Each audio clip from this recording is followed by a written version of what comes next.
Skiba News Nation family, thank you for watching. Please like, share, and subscribe. You can also help support this channel by getting yourself some Skiba News Nation merch. Also, we are proud to announce that we are now on Patreon, where you will get bonus content, shoutouts, and much more. Thank you again for watching and helping us stay on the quest for truth. Huge shout out to all our Patreon supporters. Thank you so much for your support. We couldn't do this show without you. If you want to help support us, go to patreon.com/Skiba News Nation. We are also proud to announce that Skiba News Nation podcast is now available on podcast platforms.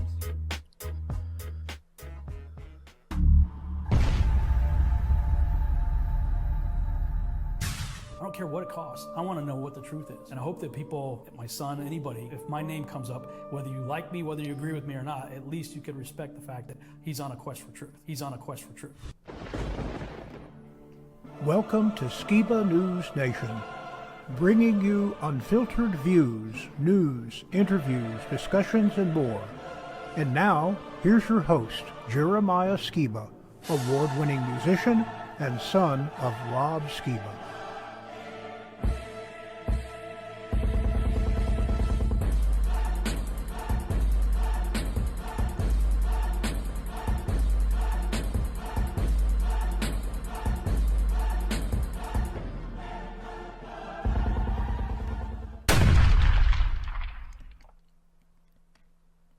Hey Skiba News Nation family, welcome to episode 21 of Skiba News Nation. I'm your host, Jeremiah Skiba, and this week we're going to be talking about the U.S. military in Ukraine.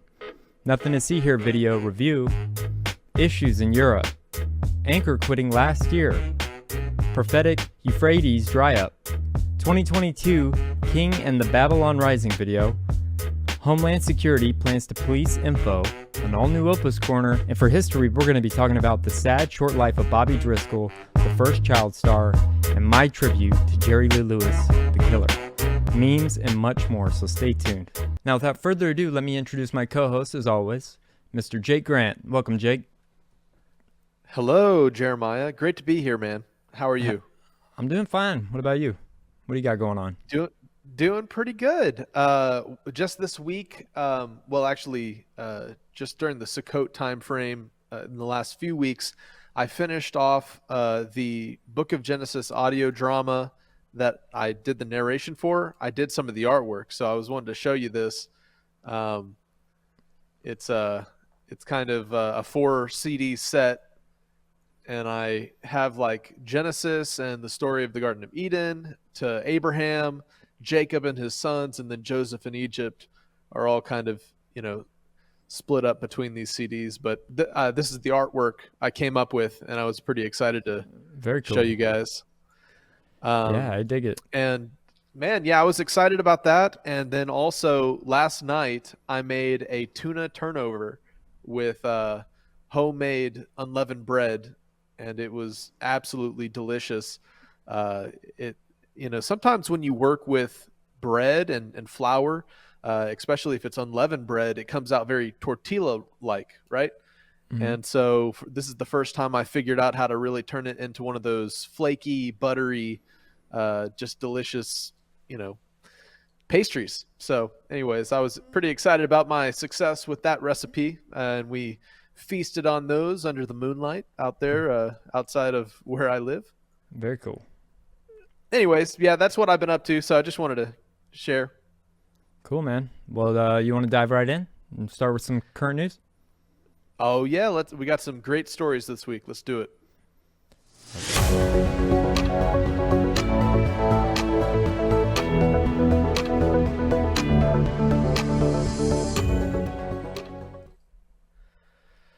Alrighty, so this week we have some pretty pressing news, some interesting prophetic news, and as well as some great memes. We're going to be talking a little bit about the U.S. military in Ukraine. There's a compilation video called Nothing to See Here that me and Jeremiah are going to do a little review of. It's got some current events and different compilation clips that we can talk over. We're going to talk a little bit about the issues in Europe. And we're going to show a video of a news anchor that quit last year and how it's tied in with some current political news. The prophetic event of the Euphrates drying up, we're going to talk about that.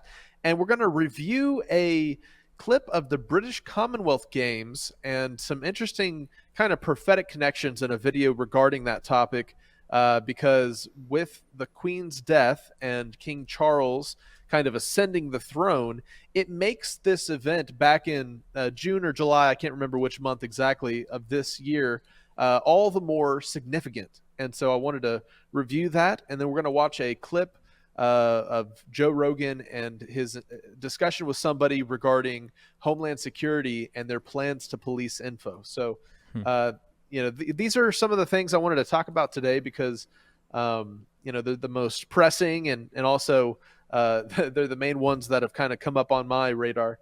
But just to get right into our first story, and please chime in there if you want, Jeremiah, if you have any thoughts. Okay. We have the U.S. military and inspectors in Ukraine to keep further track of weapons and equipment. So they are titling them inspectors, but the truth is there's emissaries of the United States Army that are now in Ukraine, which is, of course, engaged in an active conflict with Russia. And so in terms of things that make World War III all the more likely, risky, is when you start to have kind of ambassadors that are there in the country. So something to keep on the radar.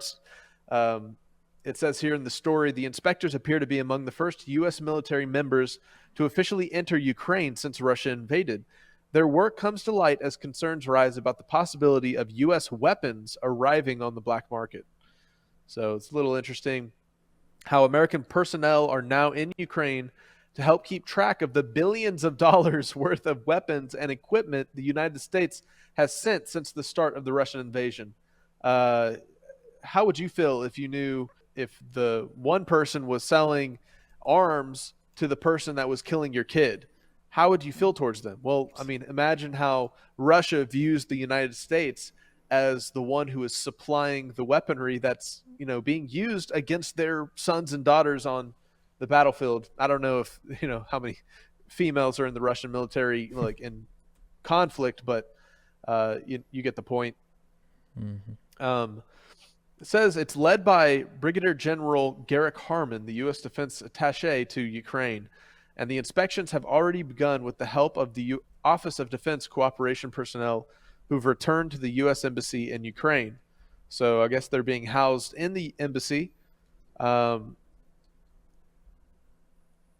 Anyway, so just an interesting article that I thought was timely in terms of what's going on in Ukraine. We are now going to go through a video that is called Nothing to See Here by Grease Monkey Videos. It's a compilation of some news stories, and I figured we'd get a kick out of it and we could discuss it as it plays, Jeremiah. All right.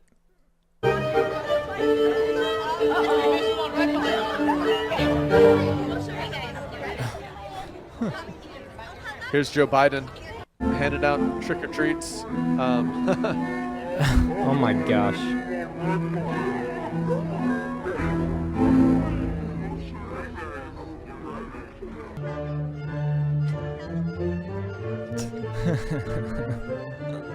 I saw those costumes, those sniffy ones. Here's Elon in his notorious Baphomet costume. Anything new happening with Twitter? Anything new happening? I kind of think he's just trying to make a scene of it. He knows people are going to go crazy that he's wearing a Baphomet leather armor set. No wonder he's a meme lord, of course, so he knows how to capitalize on conspiracies. And he also, dated Grimes and has children with Grimes, who is very kind of dark and ethereal and satanic in a lot of her art. So it's no surprise. Oil companies' record profits today are not because they're doing something new or innovative. Their profits are a windfall of war. The windfall from the brutal conflict that's ravaging Ukraine and hurting tens of millions of people around the globe. At a time of war, any company receiving historic windfall profits like this has a responsibility to act beyond their narrow self-interest of its executives and shareholders. I assume what he's I think we referring have a to responsibility is to act in the with interest all of the the machinery consumers, that's their using community, up and fuel their and country. gas over in the To war. invest in America. Yeah, I they're never know buying what he's up. talking And about. refining capacity. Yeah, I can't understand Because him. they don't want to do that. They have the opportunity to do that. Lowering prices for consumers at the pump. You know, if they don't, they're going to pay a higher tax on their excess profits and face other restrictions. My team will work with Congress to look at these options that are available to us and others. It's time for these companies to stop war profiteering, meet their responsibilities to this country, and give the American people a break and still do very well. The American people are going to judge who's standing with them and who is only looking out for their own bottom line. I know where I stand, and I want to let you, I'm going to hear more from me about this when the Congress gets back. Wow. Thank you all. Shiver very, in very national much. depression. Is this how our story is due to end? A tale of the smartest species doomed by that all-too-human characteristic of failing to see the bigger picture in pursuit of short-term goals. Perhaps the fact that the people Now, this most is a guy affected by speaking from climate the change United are Nations, no longer some imagined future on climate generation, change. but What's he young on about? people alive today. Perhaps that will give us the impetus we need to rewrite our story, to turn this tragedy into a triumph. What I didn't realise was when you click I'm not a robot, what it actually does. I thought this was really interesting, Jeremiah, Data at how the same time. Have a listen. Ticking the box is not the point. this It's how you explains behave data before collection, you tick which we're the going to be box talking that is about. analysed. Broadly speaking, you tick the box and it prompts the website to check your browsing history. So let us say, for example, just before you tick the box, you watched a couple of cat videos, you, I don't know, liked a tweet about Greta Thunberg, you checked your Gmail account before you got down to work. All of that makes them think that you must be a human. Essentially, when you are clicking I am not a robot, you are instructing the site to have a look at your data and decide for itself. Let me get this right. When you tick I am not a robot, it can go through your history. Yeah, you're You're authorizing authorising something. it. Yeah, you're telling it it's okay. Go and have a look what I've been looking at. This really I disappoints had no me. idea.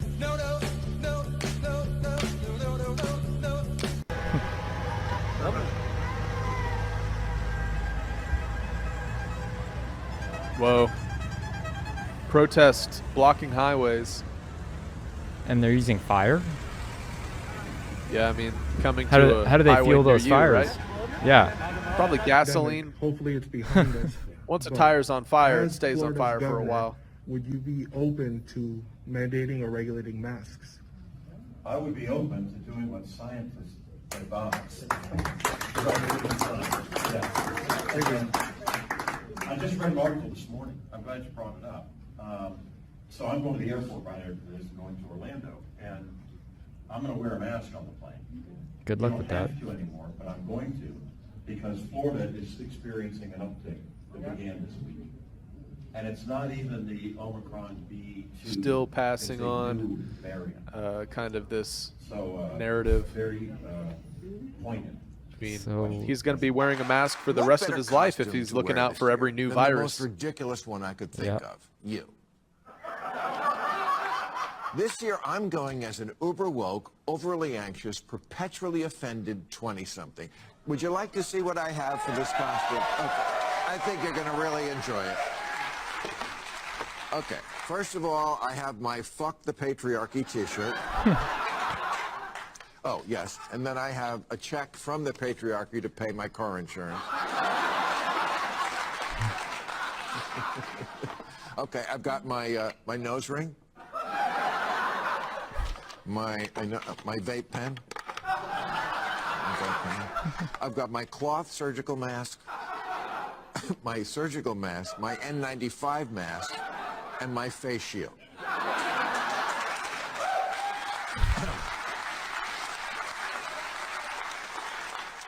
Then after I leave the house, I have my Klonopin to take the edge off, my Adderall to put it back on. I have my participation trophy, my cat ear headphones to listen to sad music, the stick that goes up my ass, and the leash for my support animal. Wow. And just in case anyone still doesn't get what I'm all about, I have a wet blanket. All right. What are we doing to increase the supply of diesel, given that the Energy Information Administration said as of October 14th, the U.S. only had about a 25-day supply? You have the Northeast and New York already rationing home heating oil. What are we doing to prepare for the winter and to ramp up supply of diesel? I'll take the question on the diesel because I just don't have the data on that in front of me. So let me take that and we'll get back to you on that. But writ large, the president has been working very, very hard to make sure that we're that not only are we ready for fluctuations that could come, and of course the prices are going down, and we think that's important. But that we are also doing what we can to help our European friends and partners who are also going to be facing a long, cold winter. We have doubled our commitment. The commitment he made in March for natural gas exports to Europe, we've doubled that commitment in terms of actual, getting things over there, getting natural gas over there. And we are working with foreign suppliers of natural gas and oil to see if we can't help our European partners diversify their own storage and supplies. Many of them are, in fact, building up their storage capability here for the winter. Some are farther along than others, and we're working closely. Wow, man. So, yeah, just an interesting compilation of a lot of things over this past week. I wanted to know if any stood out to you, Jeremiah. I think the Biden thing was kind of funny. Just all the Biden fails that happen are hilarious to me. I don't know why. And what was that? His jacket was caught in the basket or something? Yeah, I'm not sure. Just kind of, I guess, how feeble he was looking is kind of what I got out of that. But it was a little weird, Biden, who is well known for his, sniffing photos, participating in anything with kids is probably not the safest bet. I don't know. Nope. No. Now at the point though, he's probably a little bit old to the point where he's any danger to anyone. But you got to be careful. Yeah, he doesn't even know where he is, I don't think. Half the time. And with that said, may the Most High keep Joe Biden's finger, safely off the nuclear holocaust, start war with Russia button. So, anyways, moving on. I know in the clip we shared, it was like showing Elon Musk in his Baphomet uniform. And, of course, since the Halloween season passed, a lot of people are all discussing the pagan origins of Halloween. And so just to explain why people are freaking out about this particular costume, he, of course, is wearing the image of a Baphomet, which is got all kinds of symbolism and dark meaning to the people that kind of use this as their sigil. So, yep, there it is. Good old Elon Musk, who just purchased Twitter. I know now, previously we covered how he was thinking about like backing out of the deal, but now this is pretty much the face of freedom of speech in America because of just the conservative flocking to his kind of letting off of the brakes when it came to Twitter's censorship. He went in and fired a bunch of CEOs and people at Twitter. And then, of course, he's promising to free the bird is what all the conservatives are thanking him for.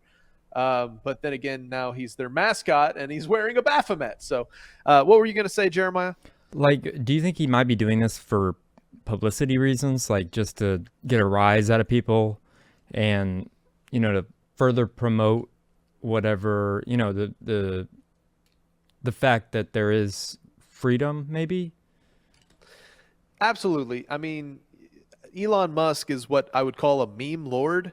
He came from the internet generation that fell in love with the meme, kind of the symbolic iconography that's passed back and forth of pictures that represent other things. So it's all inference based, which is pretty interesting in itself. It's like modern hieroglyphs in a way. But yeah, of course he did it for attention. He knows this is going to go viral in conservative circles or whatever, but I mean, either way, I kind of wonder where he gets his leather armor made, because if it didn't have the Baphomet on it, man, the armor would look really cool. You know?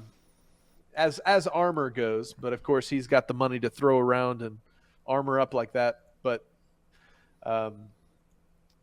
back into some other current news. We're going to talk a little bit about some issues that are going on in Europe. So these are some of the rumors about what's happening right now. So there's some alarm over the BASF shuttering operations, causing supply chain collapse. There's implications of the BASF, and I'm not even quite sure what that is. I'm going to have to Google it. The BASF, co-founded a global alliance of nearly 30 companies to advance solutions that reduce and eliminate plastic waste. Okay. No, I'm probably looking at the wrong BASF. It's a German multinational chemical company and the largest chemical producer in the world. I think they're related. So that's what. BASF. Sorry, go ahead. I think they're related. BASF was a big name in recording tape and chemicals and stuff like that. Oh, it's interesting. There's talk of a lot of famine and starvation going to be happening in Europe, especially as the winter comes. And you imagine the cut to the supply lines and energy that was being transferred to Europe from Russia, the oil pipelines and whatnot.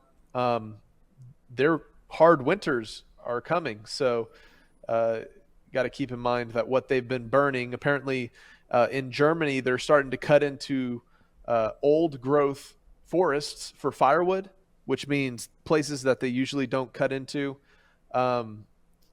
Steel plants all across the world are starting to shut down. I know locally in Kentucky, I actually lived near a few steel plants that because of the green rule set passed through the World Economic Forum, the WHO, and all these people that are pushing the green new Paris Accords and climate change legislation, they're shutting down these plants.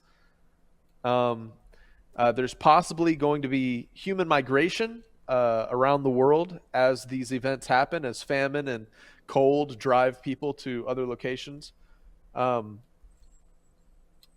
There's transportation infrastructure failures and diesel shortages as the cut down on fuel because all these sources are buying it up. You talked about how the oil companies were at all-time profits over the past year or two, especially because of war in Ukraine. And you saw some of that in that video we watched together. And we've also reported on fertilizer shortages and crop failures in America, which will also contribute to the coming possible famine time frame. So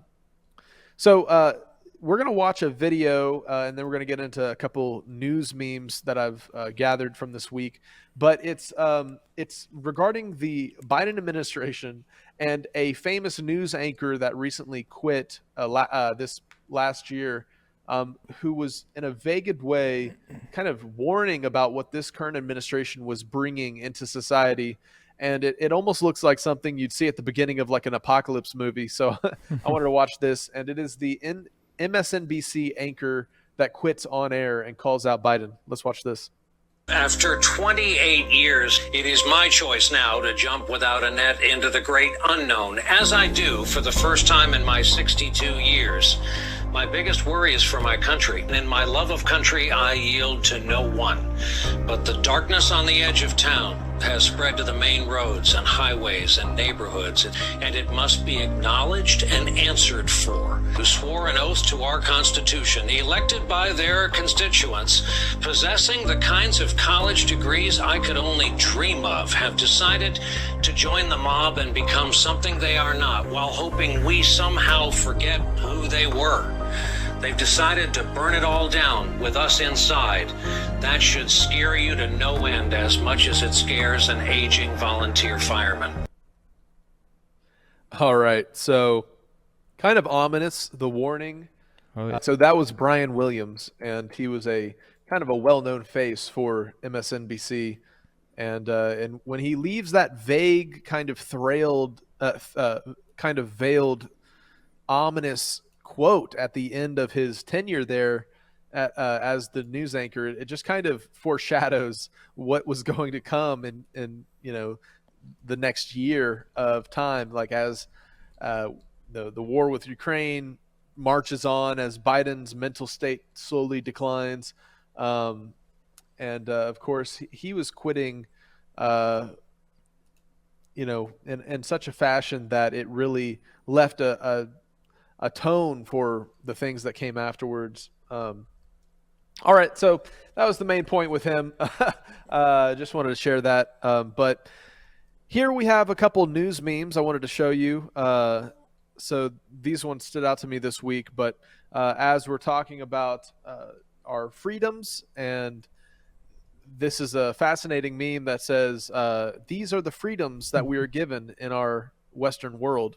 We're given the freedom of porn to kill babies, of debt, and of democracy to talk about it amongst our peers, because, groupthink will propel whatever sin the community deems worthy forward into the light. And so it's important to recognize that sometimes when they say they want to give us freedom, and it's coming from, kind of the political media machine that is not for our good, but for our enslavement, these are the freedoms they offer.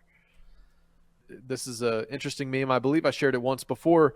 It's a picture of I Am Legend. And of course, in the movie, it wasn't the sickness that created the zombies. It was the cure. And I wanted to share this. Recently, there was a picture done of the phrase died suddenly and the following year, and how many search results come up whenever you search for that. And apparently in 2020, there were about 46 million results. In 2021, it went up to 73 million. And then as of 2022, about 1 billion results come back with the phrase being used in the article or the post or the blog or whatever, or the news article of died suddenly. And it's very telling. It's very telling that we come through Halloween, and I saw this fantastic serial killer outfit. I love that. You can now dress like one of the most prolific mass murderers in human history. Serial killer, that is, if both the V'd and the unV'd alike all are marching steadily towards death one day. Apparently, U.S. shoppers are cutting back on groceries as food prices surge 13%.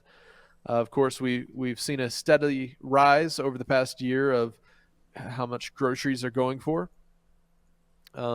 Saw this one. Nancy Pelosi randomly had a film crew in her office at the Capitol on January 6th, and her son-in-law, Michael Voss, came over from Europe to film and pose with Jake Angeli, a.k.a. the QAnon shaman, on the Capitol steps. But don't worry, Nancy didn't help coordinate anything. I heard it was her daughter that actually was the director of that.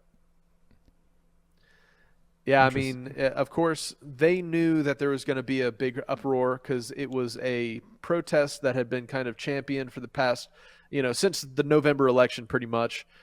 People wanted to say something about the fraud that they felt happened during the election cycle. So I can imagine that's why they had people there, because any publicity is good publicity, right? And especially if you can make the other side look like crazy, violent people. I actually had a video from that QAnon shaman that a flat earth kind of biblical creationist engaged him, and he was up on all kinds of just new ageism stuff. But anyways, moving on, we have here Bill Gates shoots down a rumored Chinese security risk linked to a North Dakota farmland. So, of course, we know Bill Gates has been spending a lot of money into acquiring farmland across the United States. He's becoming one of the largest owners of land in the in North America sphere. So interesting, a Chinese security risk. Let's look into that one sometime. There's an interesting connection here with the religions of leaders in the Americas. So check this out.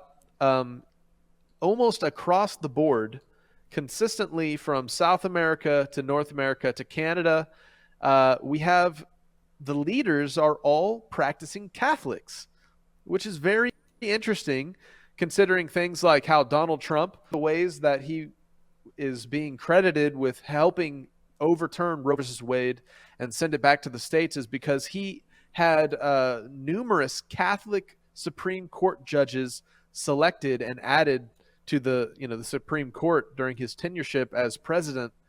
And so it's interesting that not only is our Supreme Court very Catholic in majority, but also the leaders of the free world here in the West, of course, as free as you can get when you get to kind of the modern beast system, they all represent Catholics.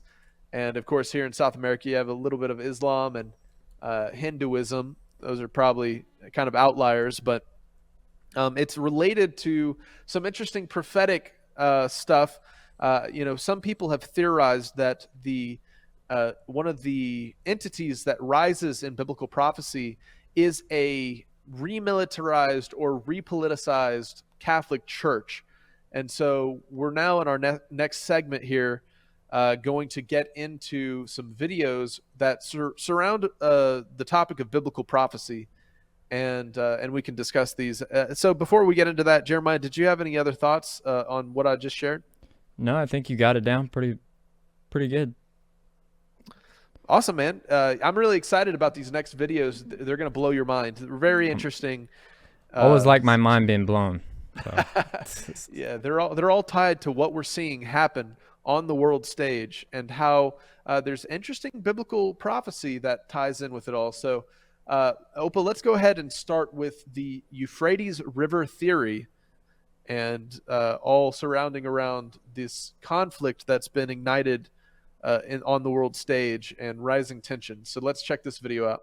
Do you know all the scary things that have been happening at the Euphrates River? What's going on there? Okay, so the Euphrates River is actually located in the Middle East, and it's considered one of the longest rivers in the world, but it's actually drying up. Like, it's almost completely dry. But where the river's drying up, they're actually finding caves and different structures that have been under the river this entire time. But it's actually really scary that they're finding this. I don't get what's so scary about that. So what's crazy is the drying up of the Euphrates River is actually written in the Bible. And in the book of Revelations chapter 9:14 through 9:15, it says, "Release the 4 angels bound to the great river Euphrates." And then it says the angels were released to kill 1/3 of all mankind. So what you're saying is when the river dries up, it's basically the end of the world. Yeah, and just to put that number in perspective, 1/3 of the world is 2.6 billion people. And it's just super weird that they're finding all these caves under the Euphrates River. Wow. As some of Rob's research indicated, could these be the locations of the angels that were bound beneath the earth, as talked about in the book of Enoch, or referenced in Jasher, and these various texts, all regarding the Genesis 6 incursion, and these angels that could be bound, waiting to place judgment upon the earth as kind of the end times ramp up. So because of that video, I was inspired to show another little kind of presentation video. And it's a little bit longer, but we're not going to have many other videos after that. I think one more Joe Rogan clip I wanted to share with you guys. But Opa, let's go ahead and play the 2020 event that revealed the possible, I'm going to say possible, Antichrist to the world, or at least some very plain occultic iconography and rituals being used to honor the now King Charles. So let's watch this video. So folks, pay close attention. You're going to want to go look this up. And I give the full details completely documented in the second edition of the Antichrist and Cup of Tea. Here it is, July 28th at the Commonwealth Games, the 22nd Commonwealth Games for 2022. You have these every few years. They've been going on the whole time. The Queen Elizabeth II was queen. It's the largest set of international games in the world after the Olympics. And this year they had 72 nations and territories participating. Roughly, they estimate almost a third of the world's population potentially watching. Okay, the whole British Commonwealth. At this event, Prince Charles opened it in lieu of the Queen on her behalf. Now, He never saw the King whole thing. He was Charles, there in person before she died. at the Alexander Stadium in Birmingham, England. Okay. At that event, a giant Molech bull, 10 meters Crazy. in height, was rolled out into the center of the stadium to be worshipped. A new golden calf. Face a large, recreated, rebuilt, right there in front of everybody, mock Tower of Babel.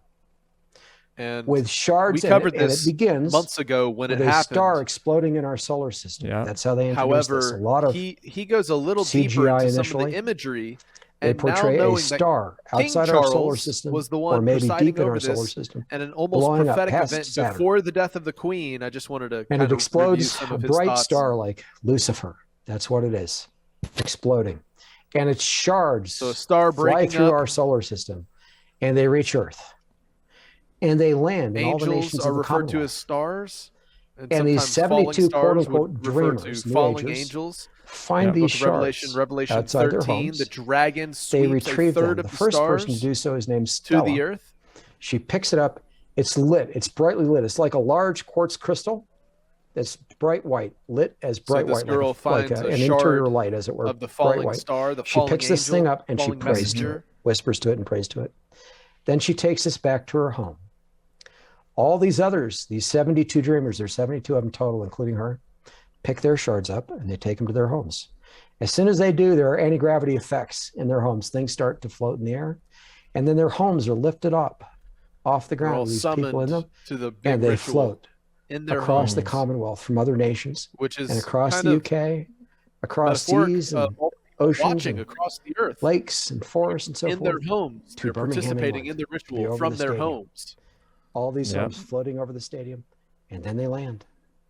And the dreamers exit them in front of the audience.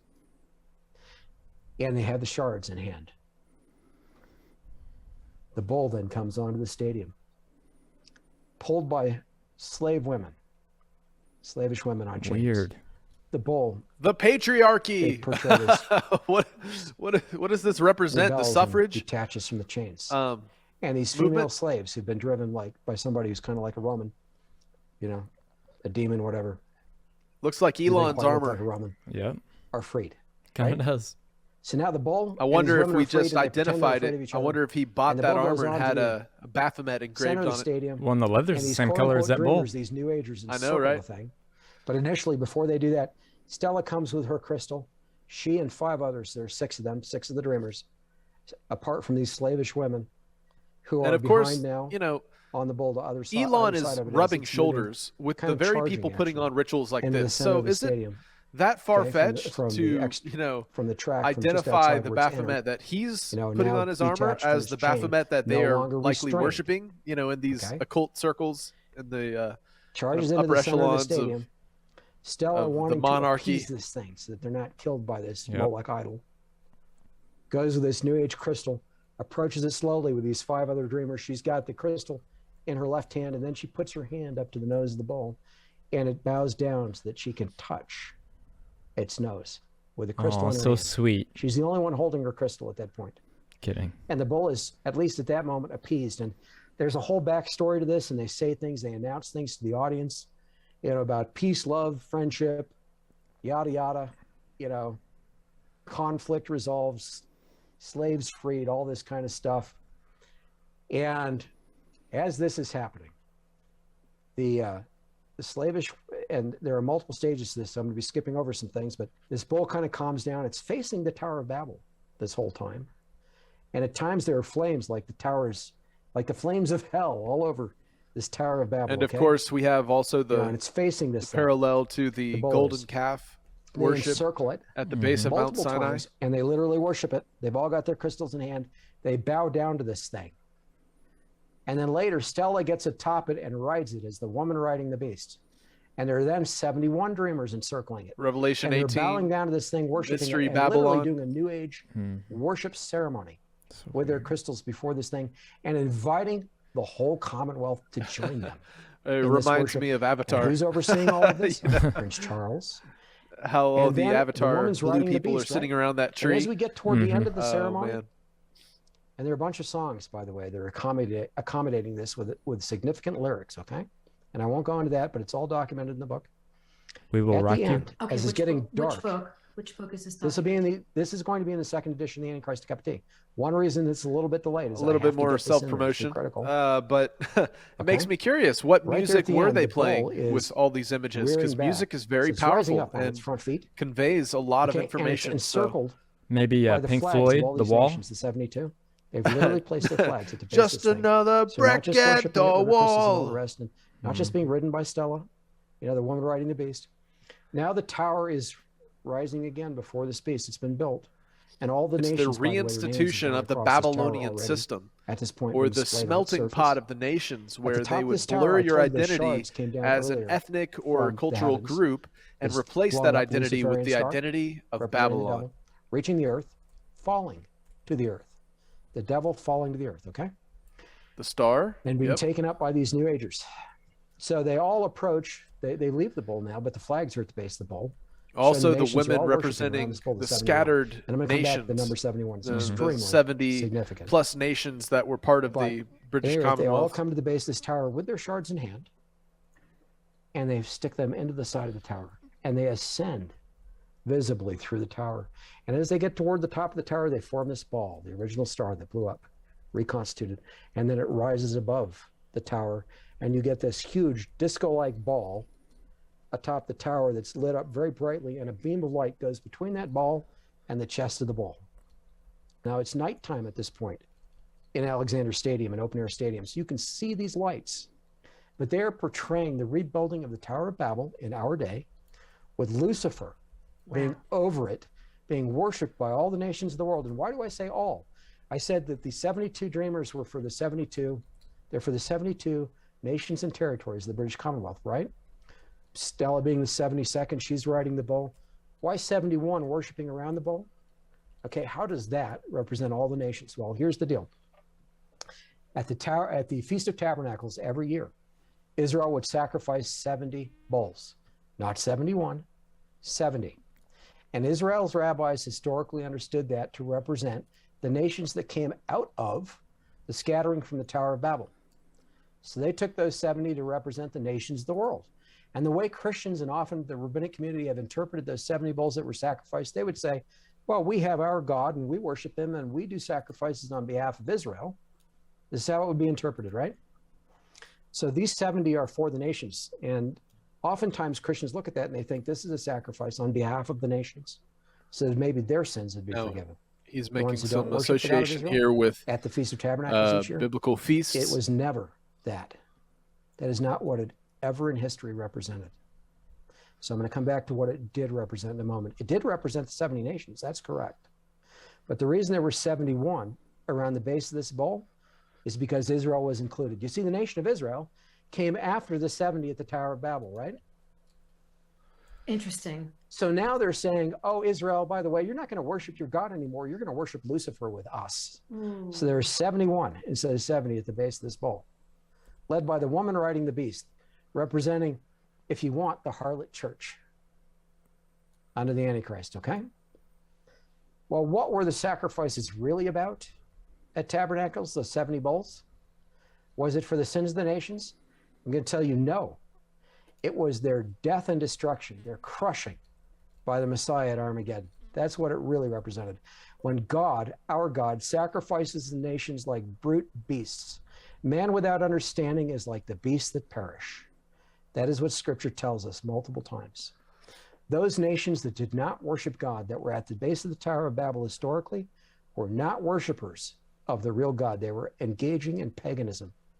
And God scattered them to the nations. He brought a nation separate from them, a new nation, Israel, the 71, the 71st, okay? So we can look in Revelation 19, in Ezekiel 39. We can see that when the Lord is done with Armageddon, that the birds of prey come down to eat the flesh of the slain. Like beasts, right? The flesh is slain, like man without understanding. Sacrifice like beasts. Call How do back we to know the prophetic that the Euphrates world is video like and how a third beasts of mankind is in that supposed to context to God? be put to the sword In Acts chapter when 10 through some of 15, that in prophecy chapter comes 10, true. Peter was shown a Pretty- scroll as he was atop a house, a rooftop. Pretty significant A scroll in terms of current rolled events down from the today and how heavens it's setting before up him. for And a in it were possible beasts fulfillment. of all kinds, creatures, crawly things, right? Yeah. Different kinds of life. And 3 times God said to Peter, "Arise, slay and eat." And 3 times Peter refused. He rebuked God. He said, "Not so, Lord." Almost in an angry tone. "Not so, Lord. Nothing common or unclean has ever entered my mouth or passed my lips," right? And the 3rd time, and each time God said to Peter, what God calls clean, do not call what God, I forget the exact wording, but what God sanctifies, don't call basically unclean. Don't call common or unclean. That's essentially what he says to Peter. And it's not each talking time. about food, And at everybody. that It's moment, talking the about scroll men. disappears, It's talking but about the whole peoples and point groups is and nations these nations that that Peter had saw were animals represented as unclean as their beasts. banners. Yep. And most of the nations of the world, Peter many of himself them, interprets even to it like day, this. Yet, have unclean today animals, what modern would Christianity biblically be has used considered it to unclean justify beasts as breaking their symbols. Leviticus 11 and some of the more, So when these health-centric bulls were dietary sacrificed, commands that are actually on for our behalf of the benefit nations, and blessing. in this case, they were symbolizing the Molech worshippers being killed by Christ at Armageddon. Okay, man without understanding. All right, I think sacrifice that's like enough beasts, for this video there, Opa. like beasts.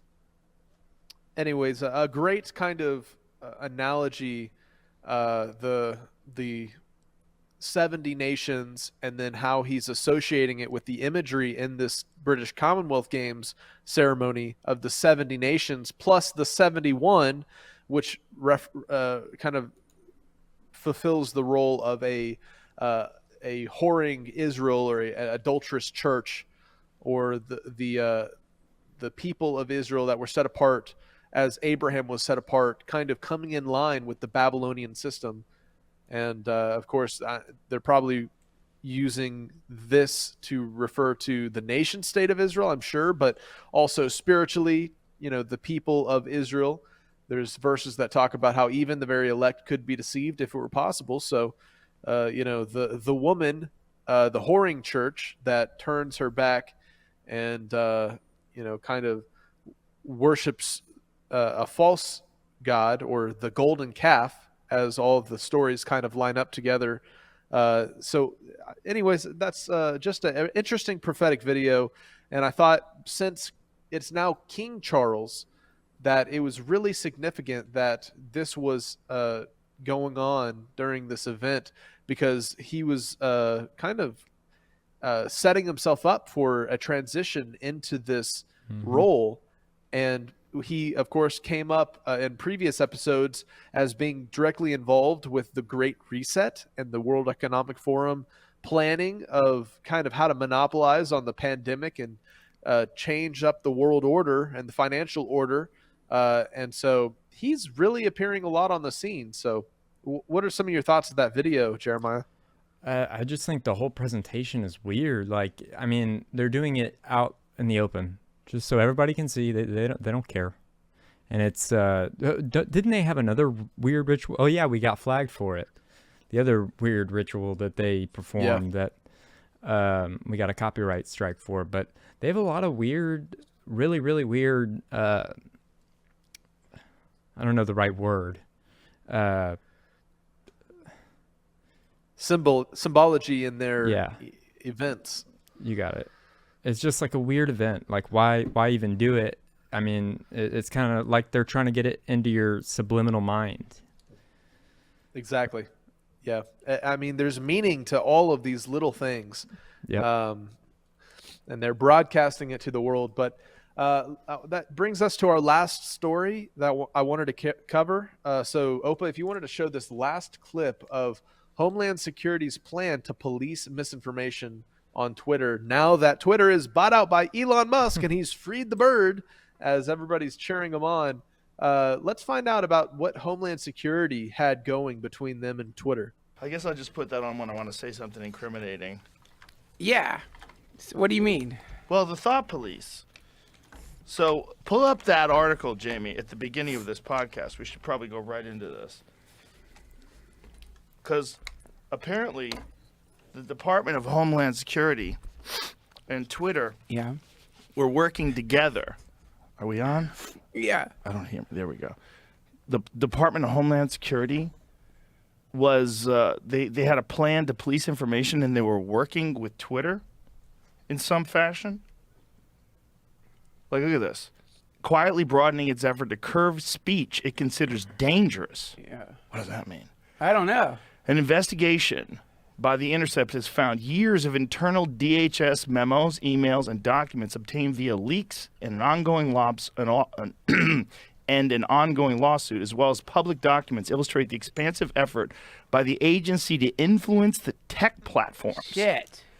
The work, much of which remains unknown to the American public, came into clear view earlier this year when DHS announced a new disinformation governance board. Good Lord. A panel designed to police misinformation, false information spread unintentionally, disinformation, false information spread internally, intentionally, and malinformation, factual information shared typically out of context with harmful intent. Malinformation's a weird one. Malinformation? Yeah, because it's factual, but it's shared typically out of context. With harmful intent. That's where you're like, look, you don't understand why we mowed down those reporters with the chopper. It's out of context. You can't just show the video. While the board was widely ridiculed, immediately scaled back, and then shut down within a few months, other initiatives are underway as DHS pivots to monitoring social media now that its original mandate, the war on terror, has been wound down. So that's been wound down, apparently. Oh. Platforms have got to get comfortable with government. It's really interesting how hesitant they remain. Microsoft executive Matt Masterson, former DHS official, texted Jen Easterly. Look at that. Platforms have got to get comfortable with government. Oh, what does that mean? I don't know. Tim Pool sent me this morning. I didn't get a chance to read. I was in the gym. Look, you got to get comfortable with government. Yeah, that's what I've been saying. Just get comfortable. Yeah, why aren't you comfortable? Cozy up. Why aren't you Put on some sweatpants. Cozy up. This guy's a shill. Wow, that's creepy. I mean, I guess we all kind of suspected it, though, right? It's not like anybody. Is that a shocker? Yeah. Well, what Tim Pool said is that Twitter was working with them.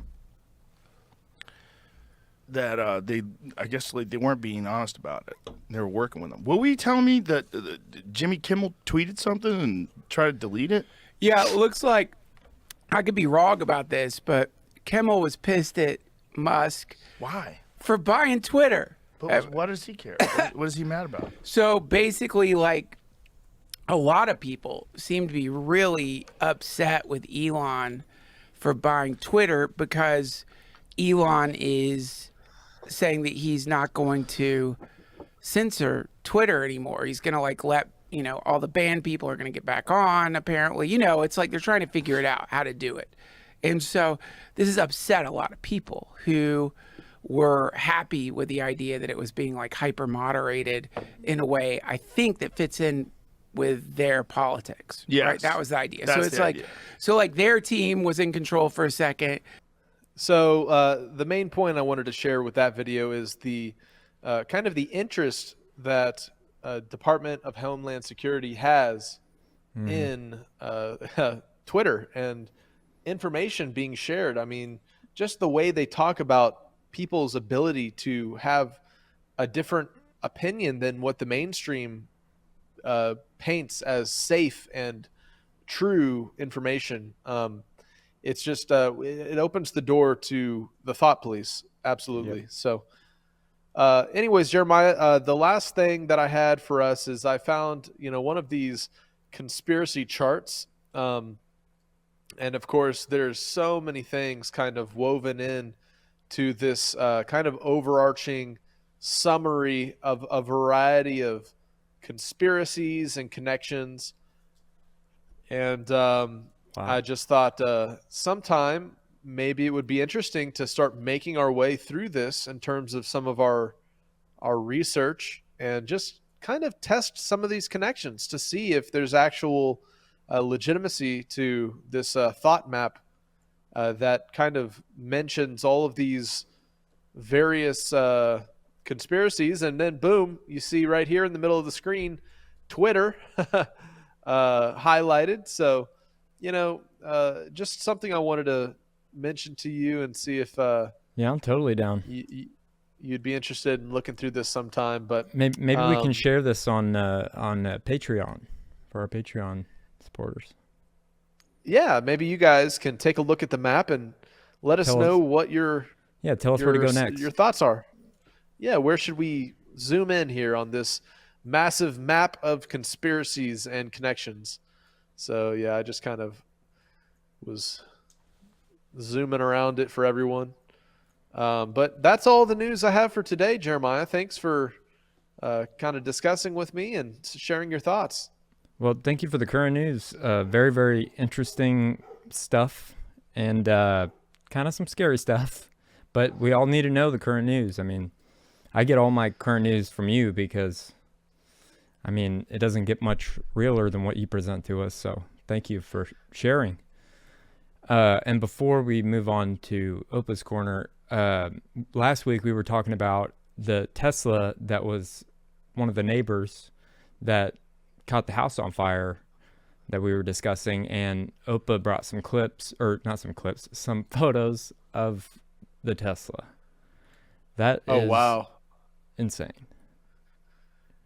Oh man, and we just shared that picture of one that blew up on the highway. So yep. This is definitely something that's happening, and at the same time they're pushing for electric vehicle adoption, which is do you really want to strap your kid into the back of that thing? Oh man. All right, man. Well, climate thank you. change. How no problem, dare man. you? All right, man. I appreciate it. Now it's time for an all-new OPA'S Corner. So take it away, Opa. Mein Hut, der hat 3 Ecken. 3 Ecken hat mein Hut. Und hat nicht 3 Ecken, dann ist es nicht mein Hut. Hey, howdy, hey! It's time for another OPA'S Corner. 9/11, what's your emergency? A man just got hit by a car. I need an ambulance. What's your location, sir? I'm on Eucalyptus Street. Can you spell that for me? Sir? Sir? Sir, are you there? I'm just going to drag him over to Pine Street. I'll call right back.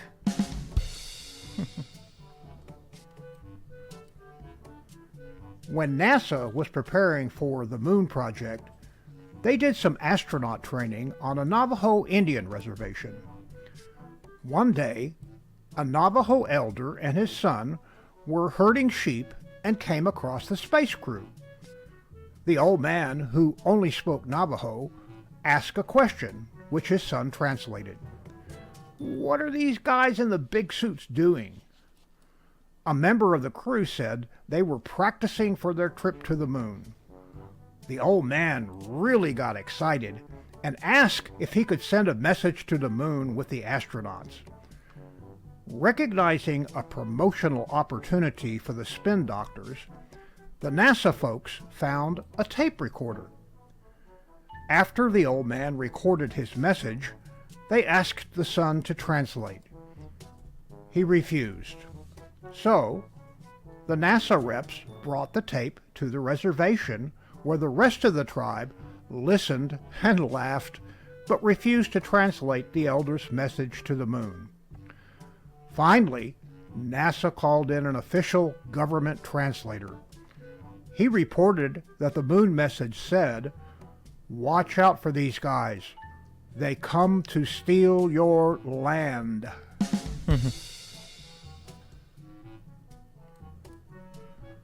Sherlock Holmes and Dr. Watson went on a camping trip. After a good meal and a bottle of wine, they lay down for the night and went to sleep. Some hours later, Holmes awoke and nudged his faithful friend. "Watson, look up at the sky and tell me what you see." Watson replied, "I see millions and millions of stars." "What does that tell you?" Watson pondered for a minute. "Astronomically, it tells me that there are millions of galaxies and potentially billions of planets. Astrologically, I observe that Saturn is in Leo. Horologically, I deduced that the time is approximately 3:15. Theologically, I can see that God is all-powerful and that we are small and insignificant. Meteorologically, I suspect that we will have a beautiful day tomorrow. What does it tell you?" Holmes was silent for a minute, then spoke. "Watson, you jerk! Someone has stolen our tent!"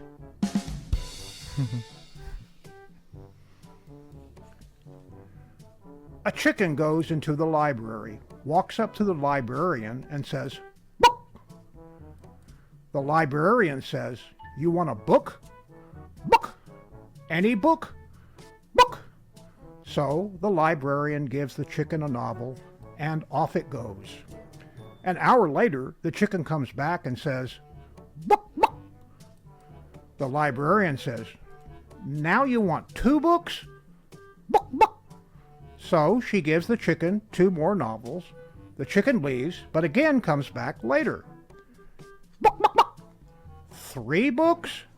"Book, book, book!" So the librarian gives the chicken 3 books. But she decides she'll follow the chicken and find out what's going on. And the chicken goes down the road, out the alley, out of town, and toward the woods, into the woods, and down to the river, down to the swamp, and there is a bullfrog. The chicken sets the books down by him. The bullfrog looks at the books and says, "Read it, read it, read it." And now for the funnies.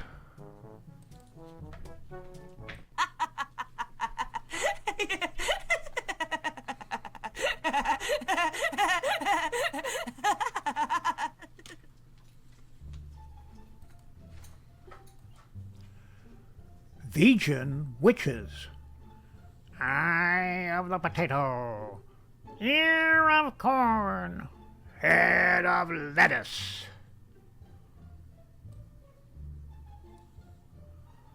The night Eddie became a toad. Eddie's new and used brooms.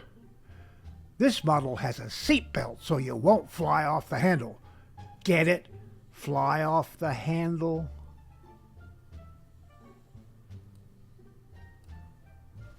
Sure, I'm smiling on the outside, but on the inside I feel hollow. Nice pun, Ken. Rides, $1. Sorry to bother you, sir, but there's another salesman out here. Do you want me to tell him to go to heaven?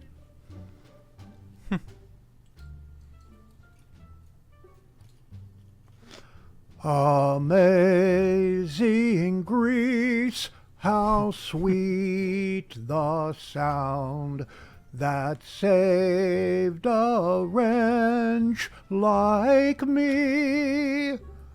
Hallelujah!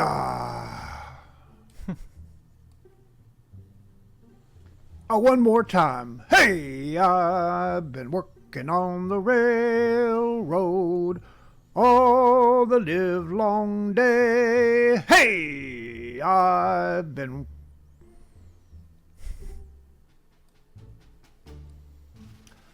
Mom, Dad, I'd like you to meet my girlfriend, Candy.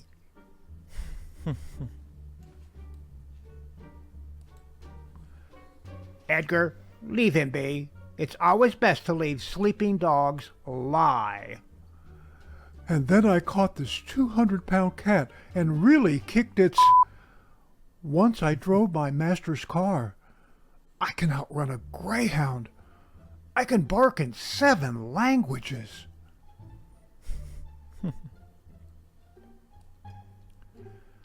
Meow.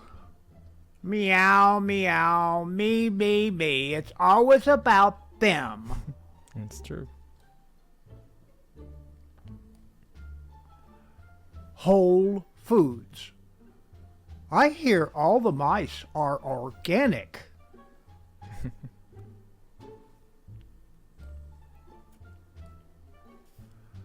After watching the news, I'm curious as to why humans are higher up on the food chain than us.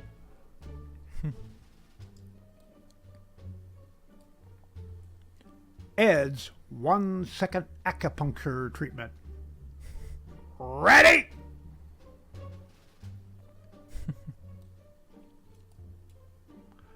Freudian slide.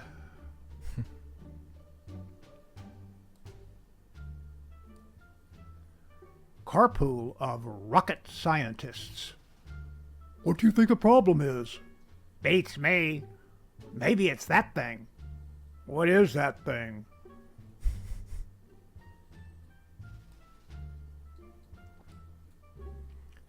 A tragedy occurs off the coast of a land called Honolulu.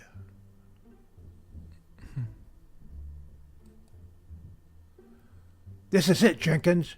Indisputable proof that the Ice Age caught these people completely off guard. The Walking Dead. This show makes me feel guilty about not getting enough exercise.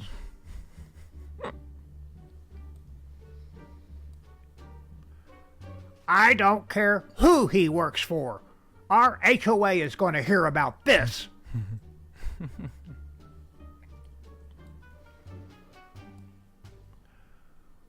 Whoever stole my copy of Microsoft Office, I will find you. You have my word.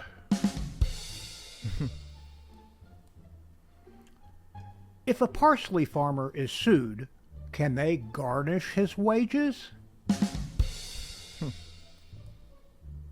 I told the carpenter not to carpet my steps. He gave me a blank stare. Fungi puns are my yeast favorite. There's too mushroom for error. CEO of local mirror company passed away. Please take a moment to reflect. Who hates speeding tickets? Raise your right foot.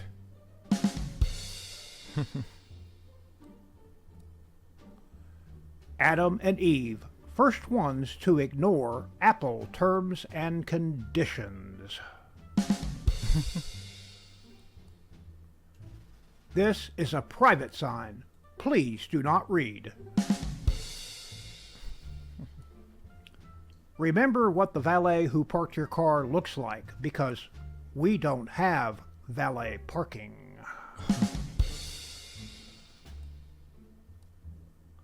Astronauts use Linux because you can't open Windows in space. Just sold my homing pigeon on eBay for the 22nd time.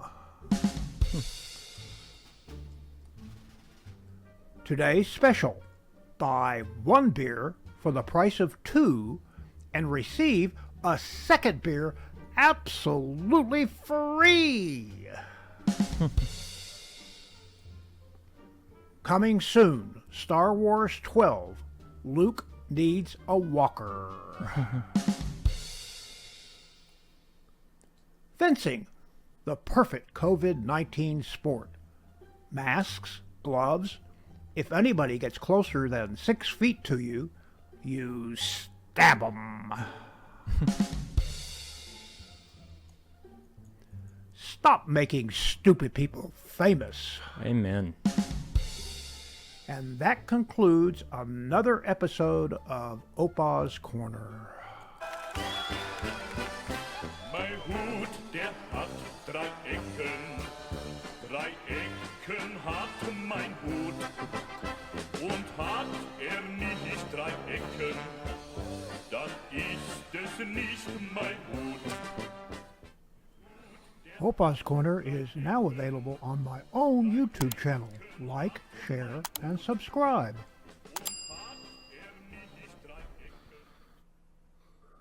Wow, but that was a great OPA'S Corner. Thank you so much. Yeah. Thanks for sharing, Opa.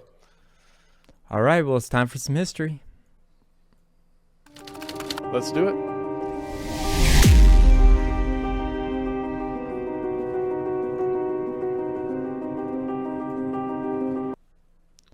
So for this week's history, we're going to be talking about Disney's first child star, who was this guy right here. His name was Bobby Driscoll.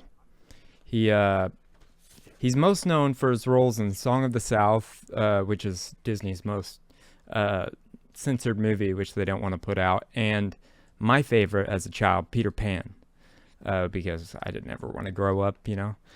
And so let me show you this first clip and give you a little backstory of kind of who he was, because the sad and tragic way that he passed is pretty crazy. So let's play that first clip. Bobby Driscoll was once Disney's Peter Pan, but a tragedy stopped him from ever really growing up. Bobby Driscoll once enjoyed a career that most child stars would dream of. He had a strong relationship with Disney and starred in a quartet of movies produced by the studio. But behind the scenes, the Oscar winner's story didn't play out like his on-screen fairy tales. Instead, his short life ended in tragedy. Driscoll had it all going for him as a child actor. He won a juvenile Oscar in 1949, a miniature statuette given to a promising young star. However, his Disney contract and flourishing early career didn't secure him work in Hollywood forever, and he slowly drifted into obscurity. Driscoll had once been Disney's golden child, but a change at the studio put the anti-child star owner, Howard Hughes, in charge. As such, he unexpectedly severed ties with the then teenage star. Driscoll later tried to make it alone, but things never quite lived up to his time with Disney. Driscoll's life ended out of the spotlight. In fact, he drifted so far from Hollywood that no one even knew what happened to him. It took his own mother more than a year to learn of her son's fate. And it was a tragic end to a once promising story of a child actor beloved for his freckles and curiosity. He came into the world in March 1937. The star's parents then moved him from home state of Iowa to Altadena, California in 1943. But his parents didn't shuttle the young boy to Hollywood agents to get him a big break. Instead, it all started at the barber shop when the then 5-year-old sat down for a trim in Pasadena, California. And in a 1946 radio interview, Driscoll told the world what happened next. A barber in Pasadena told me I should be in the movies. So one Sunday, he invited us out to his home and his son was there. We found out his son was in the movies, and the latter got me an appointment with his agent. Driscoll nabbed a very small part in Lost Angel, which saw him act opposite Margaret O'Brien. Although he was only on screen for 2 minutes, it was enough to cement the young boy as a rising child star. The young talent learned lines with ease and portrayed his parts naturally. After his first 2 movies, he then starred in 7 more, completing all 9 in a short 3-year span. The 10th movie, meanwhile, would prove to be Driscoll's breakout role. It all started a few months after the young actor's second movie, The Fighting Sullivans, hit theaters. Then Disney Studios called him in for 2 interviews, and soon enough they signed him to a 13-week contract. Disney had Driscoll sign the short contract with a purpose. They wanted him to star in the movie Song of the South. Nowadays, film critics see the 1946 flick as a very dark spot in the Disney archives. Glosses over slavery and incorporates a slew of stereotypes to tell the story of a young boy called Johnny who treks to his grandfather's plantation for a visit. Despite Song of the South's major mistakes, the movie made Driscoll the first ever male star to sign a Disney contract. What Disney saw in Driscoll was the perfect, wholesome, all-American kid who dreams of being with pirates and all that. Bobby was Disney's live-action Mickey Mouse. Along with his work in Disney's So Dear to My Heart, earned him an enormous award. In 1950, the then 13-year-old won the Juvenile Academy Award for his film work. Driscoll had signed a 7-year contract with Disney in 1949 and would appear in Treasure Island in England just after the ink had dried. After he finished that and won his aforementioned Oscar, the young star then began work on Disney's animated production of Peter Pan. In the latter movie, Driscoll would provide the voice of Peter Pan opposite Catherine Beaumont, who played Wendy. And in 2019, she recalled the experience of working with the major child star. The actress told Entertainment Weekly, "He was lovely." Beaumont also pointed out that Driscoll led a somewhat normal life when he wasn't filming. Driscoll studied at Westwood University High School when filming wrapped up for 1951's When I Grow Up, Peter Pan in 1953, which came out when the young actor was celebrating his 16th birthday. But Driscoll's journey toward adulthood wouldn't be as storied as his childhood. Sadly, studio executives had decided before Peter Pan's release that they would terminate Driscoll's contract 3 years early. Furthermore, they planned to do it once the animated flick hit theaters. But the actor had no idea until he heard a rumor and supposedly went to the studio to speak to his team. The actor visited the studio to ask about his termination, but the executive secretary said that he was too busy. The actor then asked to see Walt Disney himself, who apparently was also unavailable. Then the secretary informed Driscoll that the Walt Disney Company no longer required his services, and security escorted the crying Oscar winner from the lot. So it's kind of sad to see the first Disney star to actually, get too old for Disney, and then they just kind of, blow him off like, you're nobody now. And so in the second clip it's kind of about his downfall and how sad his life became. So let's play that second clip.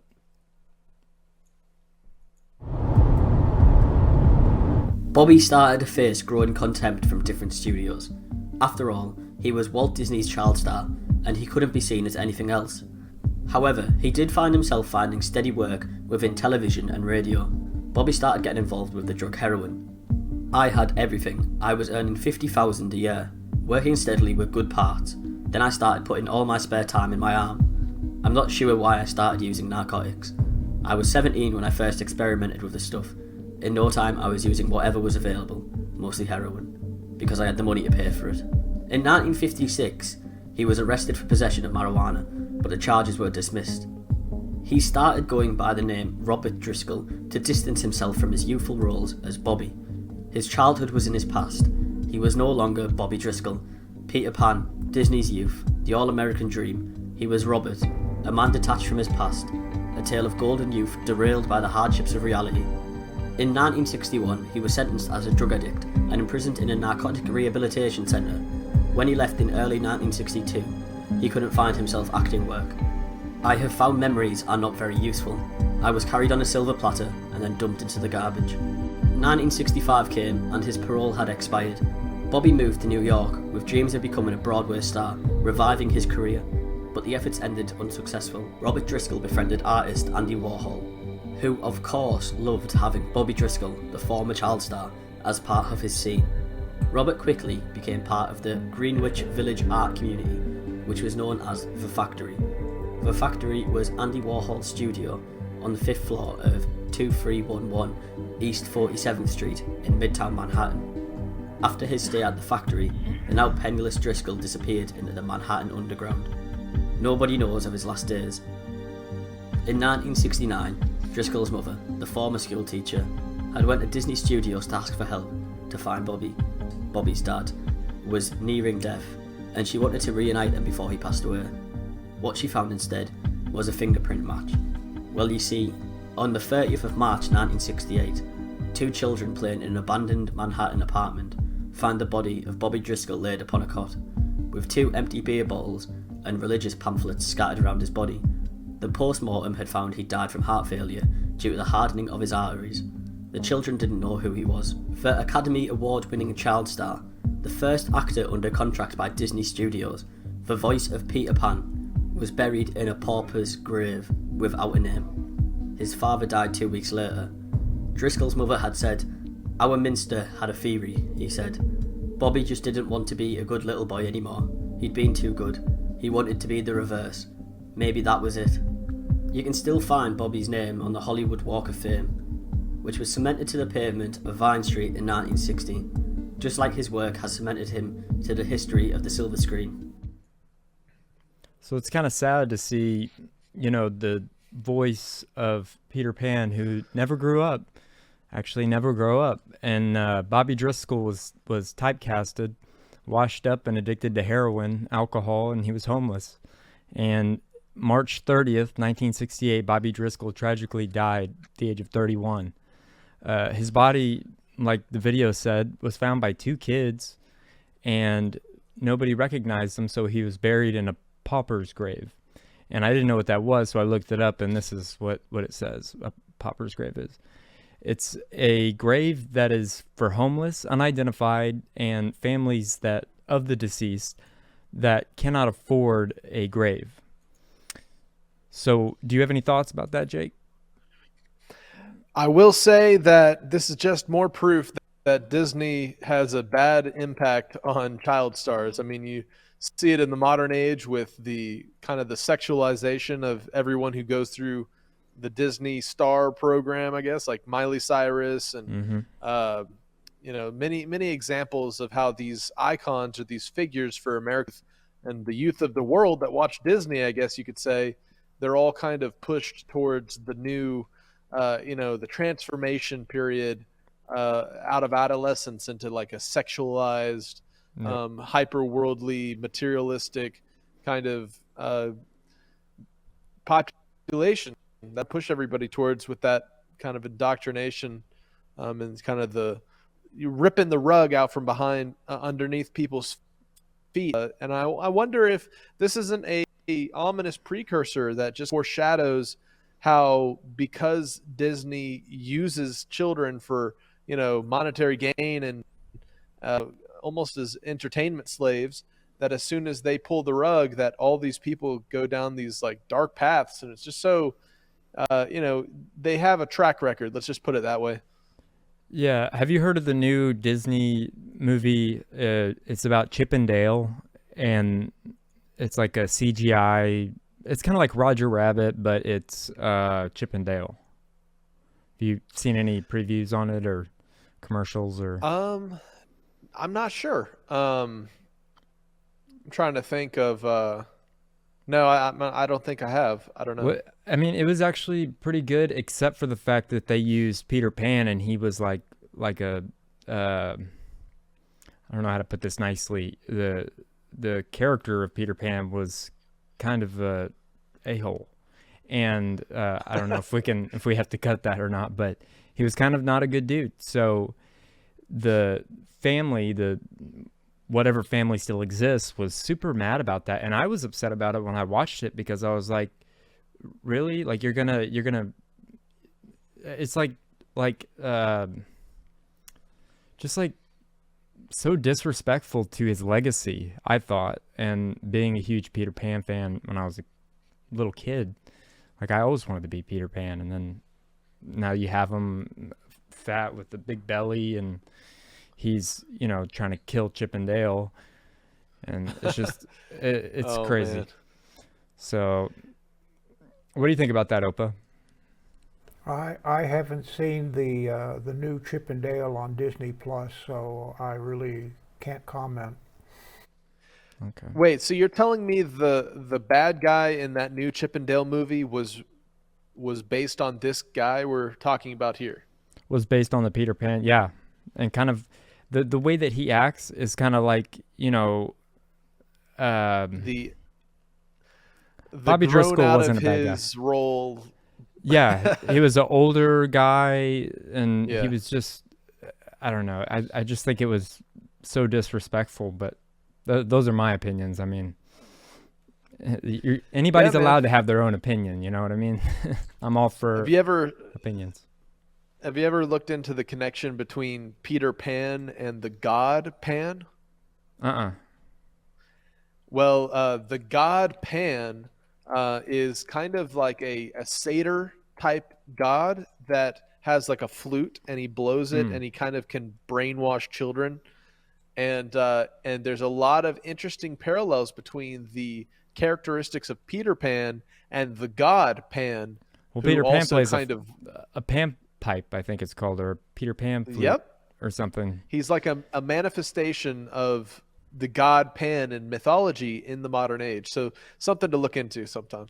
Yeah, I'll definitely look into that. Okay, so for my third and final clip, it has nothing to do with Bobby Driscoll. It has to do with I want to pay tribute to the late great Jerry Lee Lewis, who was a rock and roll pioneer. He helped form it. He helped pretty much create rock music to what it is today, to be what it is today.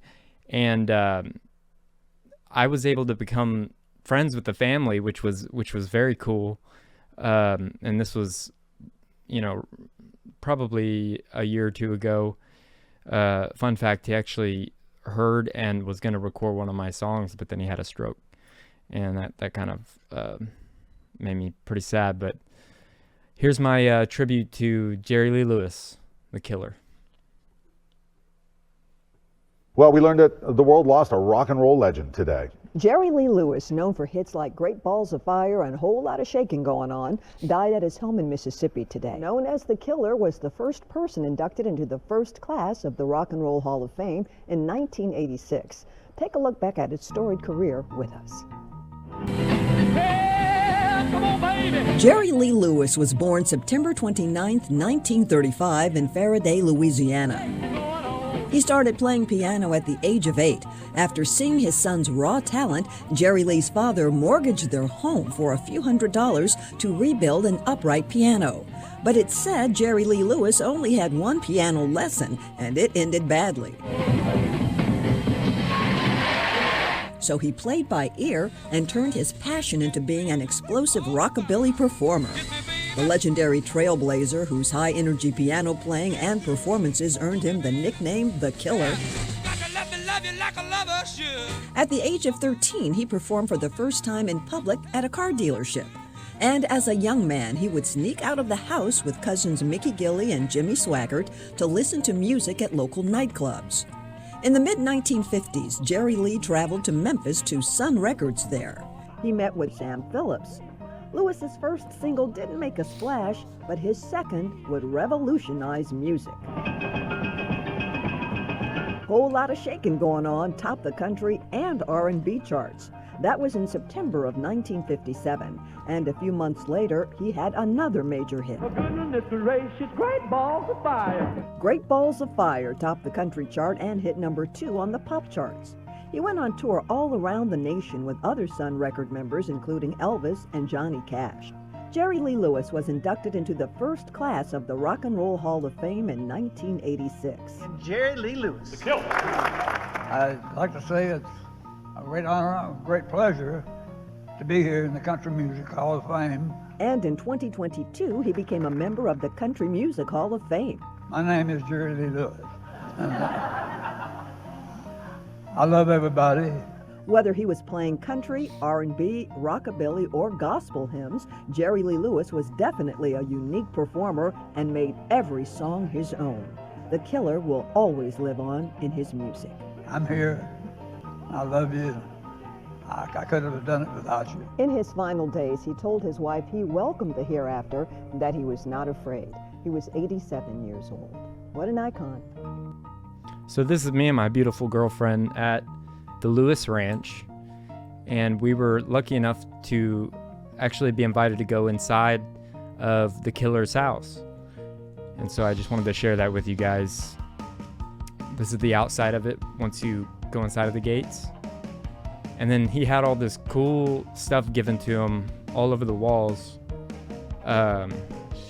There's one of his records, gold records. And then this photo is him holding a photo of him holding a photo. And the story behind that's cool. Okay, so in the bottom, that's a letter from Chris Christopherson. And then these are Jerry Lee's jackets. He was very much known for his very crazy jackets or blazers. And then his super cool Rolls Royce, which I was able to sit in. And that's in his living room, which is pretty cool. So rest in peace, Killer. So I hope you enjoyed that and seeing those, personal photos that I shared. And I was kind of heartbroken when I learned that the Killer died, but I knew he was going to pass at some point soon because his health wasn't good. And he actually was inducted into the Country Music Hall of Fame, I think 11 days before he died, and he wasn't able to get out of bed for it. And Chris Christopherson, which is funny that I have that photo, was the one that accepted it and gave it to Jerry Lee when after he had got the award, or I don't know what you call it, his Hall of Fame inductee plaque or whatever. And they said he was getting better, and then he died. But I mean, he outlived Elvis, he outlived Johnny Cash, he outlived all the music icons, and he did the most drugs out of any of them. So for him to live as long as he did is a miracle in itself. And rest in peace, Killer. Thanks for sharing. That's really interesting. Just kind of getting into the lore behind some of these early music icons. Very interesting. Yeah, and I didn't want to cover all the bad stuff about him, like him marrying his cousin and all that, because, you know, he's gone. So anyways, that's all I got for history. And you got some good memes? You ready for some memes? I got some memes for us if you're ready. All right, meme me up. Meme me up.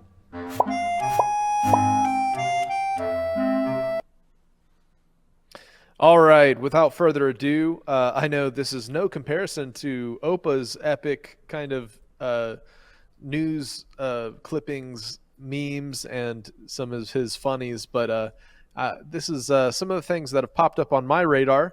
My wife left her purse on a chair, and now it won't stop telling me to bring it Han Solo. Okobaka, Han Solo. Oh. That's funny.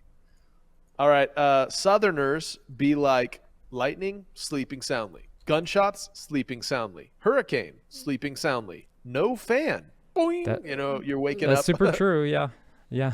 It is true. Yeah. Yep. I was going to ask you. Super true. All right, here's a kind of an intellectual quote. Both optimists and pessimists contribute to society. The optimist invents the aeroplane. The pessimist, the parachute. So I thought that was pretty funny. Both have their roles, I guess. Here's another type of kind of cosmology belief. As a rascal flat earther, I believe that Earth is a highway. Life is a highway. Yeah, I'm gonna ride it all night long. You know that song? Yeah, I didn't know who sang it, but that's hilarious. Well, now that's I believe that Earth is a highway. Okay, so here's another climate change where the weather is always your fault, yeah, and the only solution is more communism. Just a throwback to Greta Thunberg. Here's Christianity be like, you really think God is going to judge me for eating pork? And then while believing that God kicked Adam and Eve out of the garden for fruit he told them not to eat. I know we were talking a little bit about Leviticus 11 earlier today. If you weren't aware, did you know a lot of candy is made out of pork skin and bones that they like grind up? And this is gelatin before. Yeah. My mom used to tell me that. This is gelatin after. She used to say they were made out of animal carcasses, and I was like, isn't all meat animal carcass? Kind of. But I guess. Well, it's a little different than like kind of the gross parts, the kind of the cuttings after they that's like all the edible excess. Meat. All the excess, they churn it like up hot and turn it dogs. into candy. Feed it to the youth. I always thought it was horse hooves. Horse hooves. Oh yeah, that is. Yeah, there's a variety of things that they use to get that kind of. I think that's jelly-like candy stuff. Gelatin. Mm-hmm. All right, here's another pro-Texas meme. Come and take it. And it's the Lone Star State with the girl with her cow and a, That's attitude. It's the Bluebell, right? So Jeremiah, this is our last one for today, but I love pranks, and I think it's so funny to see the very thought out pranks that people are coming up with today. And this is one of the best ones I've seen so far. this guy is renting and returning 10 books a day from my local library while subtly increasing the size of my cranium with latex and makeup until they say something. So this guy is going into a library and like coming back with a bigger head every time. It just such an elaborate, funny prank. That is funny. Oh man. But as you can see, this is where the aliens come from, right? Yep. Somebody putting these big heads on. All right, man. Well, that was all my memes for today, but just a few that caught my attention. Awesome, man. I loved it. You have any shout outs or anything? Yeah, I got a lot of memes this week from the Bertaria Times app. Wanted to shout out that community. And as well as anybody else that if you found your content on here, I'm just trying to share all the things that pop up on my radar. So I just shout out to anybody if you had content that I might have put a meme on or something. I know a lot of it is hard to point back to the original creator, but at the very least I can say, hey, if you see something that you think you made here, just here's your shout out. Thank you. So that's pretty much all. Awesome, man. Well, thank you for another great current news, and Opa, thank you for another great Opa's Corner. And you guys, thank you for watching episode 21 of Skiba News Nation, and we'll see you in episode 22, so stay tuned. If you would like to submit a story, topic, or have any other inquiries, please email submit@skibanewsnation.com. Also, you can email Jeremiah Skiba personally at jeremiah@skibanewsnation.com. Also, email Jake personally at jake@skibanewsnation.com. If you want to write us a letter, send us something, help support us, or just say hi, please send your letter to Jeremiah Skiba, P.O. Box 560-271, The Colony, Texas 75056. If you write us a letter, I'll do my best to write you back. Hey Skiba News Nation family, thank you for watching. Please like, share, and subscribe. You can also help support this channel by getting yourself some Skiba News Nation merch. Also, we are proud to announce that we are now on Patreon, where you will get bonus content, shoutouts, and much more. Thank you again for watching and helping us stay on the quest for truth. Huge shout out to all our Patreon supporters. Thank you so much for your support. We couldn't do this show without you. If you want to help support us, go to patreon.com/Skiba News Nation.